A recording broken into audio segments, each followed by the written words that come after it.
नमस्कार।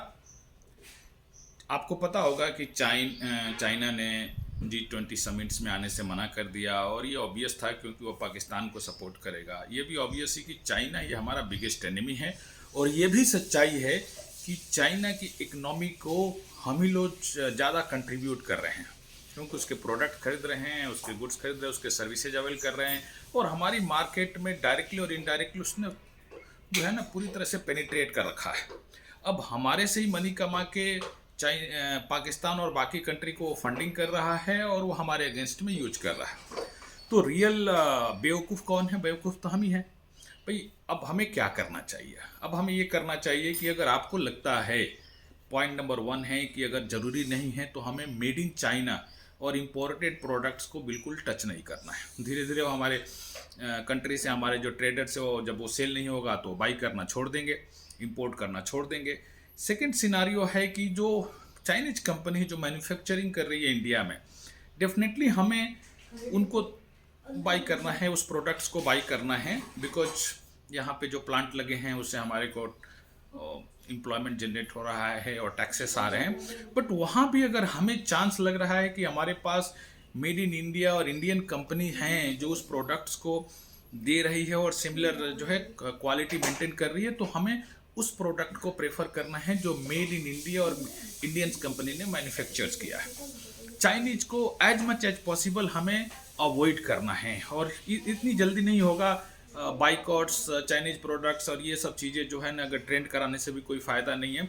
हम सबको ये डिसीजन लेना पड़ेगा कि जहाँ पे हमें इंडियन प्रोडक्ट्स मिल रहा है, मेड इन इंडिया प्रोडक्ट्स मिल रहा है इंडियन कंपनीज द्वारा बनाया हुआ, तो हमें किसी और कंट्रीज का, स्पेसिफिकली चाइनीज प्रोडक्ट को हाथ नहीं लगाना है।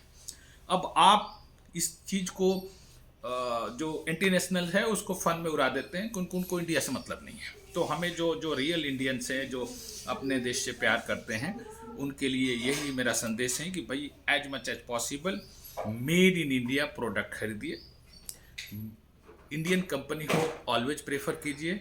इम्पोर्टेड प्रोडक्ट्स जो मेड इन चाइना हैं उसको अवॉइड करना है और इसमें ज़्यादातर इलेक्ट्रॉनिक्स प्रोडक्ट्स हैं और जो कि अननेसेसरी भी है, जिसका बहुत सारे को यूज करने की ज़रूरत नहीं है हमें, और उसने जो है ना पूरी डंपिंग कर रखी है हमारे मार्केट में। आप किसी भी शॉप में जाएंगे तो आपको 50% से ज़्यादा जो प्रोडक्ट है वो made in China imported goods है जो marketed by so and so company करके वो चला रहे हैं। तो हमारे रियल एनिमी को अगर हम तभी लेसन सिखा सकते हैं जब हम उसको इकोनॉमिकली वीक कर सकते हैं। अदरवाइज हमारे से ही मनी कमा के हमारे अगेंस्ट में यूज कर रहा है। पाकिस्तानियों में इतना दम नहीं है। पाकिस्तान ऑलरेडी लगभग ख़त्म हो चुका है। जैसा मैंने कहा कि चाइना उसको लीगली ऑक्यूपाई कर लेगा, बट जब ऑक्यूपाई करेगा तो हमारे लिए और टेंशन हो जाएगा क्योंकि अभी इनमें दम नहीं है। ये तो ऐसे ही भूखे मर रहे हैं और मरेंगे।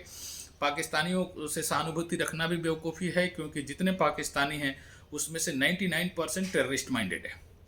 तो वैसे वैसे लोग उसे सहानुभूति रखने की जरूरत नहीं है। और वैसे भी चाइनीज जो है हमारा रियल एनिमी है और हमें चाइनीज प्रोडक्ट्स को हाथ नहीं लगाना है। अगर बहुत ज़्यादा आपको लगता है कि उसके बिना मैं मर जाऊंगा तो ठीक है, डेफिनेटली आप बाई कीजिए।